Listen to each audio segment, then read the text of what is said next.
Hari ini kami ke ROS untuk menyampaikan satu surat bantahan ataupun surat aduan kepada ROS supaya satu siasatan dibuat terhadap Parti Pribumi Bersatu Malaysia ataupun Bersatu, yang mana kami-kami ini adalah semua bekas-bekas ahli Bersatu yang telah dipecat. Kami tak kisahlah kami dipecat, tetapi kita tengok prosedur pemecatan itu kami nampak ada sedikit kelompongan ataupun kelemahannya.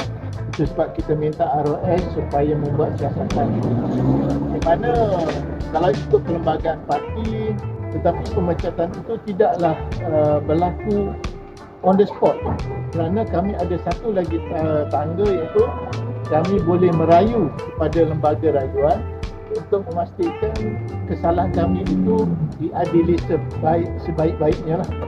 Tetapi malangnya surat yang kami terima, pemecatan itu terus dipecat terus, seolah-olah tidak ada lagi lembaga rayuan yang boleh kami rayu kesalahan kami itu.